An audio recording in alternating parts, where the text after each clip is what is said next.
मुकुंदनगर येथील दर्गा दायरा परिसरात लाईटचे काम करण्यासाठी गेलेल्या तरुणावर लाकडी बल्ला आणि लोखंडी पाईपने जीवघेणा हल्ला करून खुनाचा प्रयत्न केल्याप्रकरणी फरार झालेल्या मुख्य 3 आरोपींना स्थानिक गुन्हे शाखेने अवघ्या 24 तासात हैदराबाद येथून ताब्यात घेतले।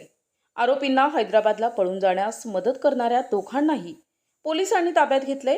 या कारवाईमुळे या प्रकरणात एकूण 5 आरोपी पोलिसांच्या ताब्यात आलेत।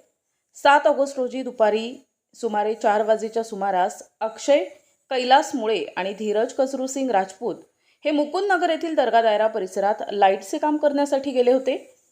त्यावेळी मेहराज असलम सय्यद, सिराज असलम सय्यद, मुस्तकीम असलम सय्यद, युनुस शेख आणि इतर 2 ते 3 अनोळखी इसमांनी धीरज राजपूत याला लाकडी बल्ला आणि लोखंडी पाईपनं बेदम मारहाण केली।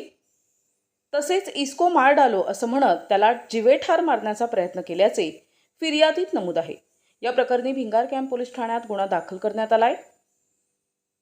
घटनेची माहिती मिळताच पोलीस अधीक्षक मोमक्का सुदर्शन, अपर पोलीस अधीक्षक वैभव कलुबर्मे, उपविभागीय पोलीस अधिकारी दिलीप टिपरसे तसेच स्थानिक गुन्हे शाखेचे पोलीस निरीक्षक संतोष मुटकुळे यांनी घटनास्थळी भेट देऊन पाहणी केली।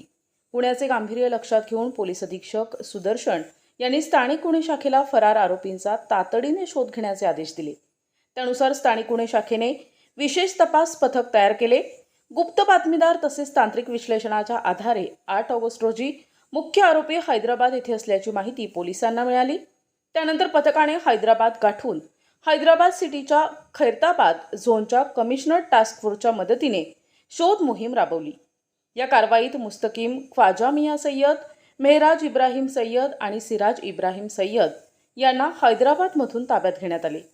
पोलिसांनी चौकशी केली असता आरोपींनी दर्गा दायरा मुकुंदनगर येथे लाकडी बल्ला आणि लोखंडी पाईपने धीरज राजपूत याला मारहाण केल्याची कबुली दिल्याचे पोलिसांनी सांगितले। हल्ल्यानंतर छत्रपती संभाजीनगर येथून रेल्वेने हैदराबादला गेल्याची माहितीही तपासात समोर आली। दरम्यान आरोपींना हैदराबादला पळून जाण्यास मदत करणाऱ्यांची माहिती घेतल्यानंतर पोलिसांनी ख्वाजा मियां उर्फ अक्रम याकूब सय्यद आणि वसीम रहीम सय्यद या दोघांना ताब्यात घेतले।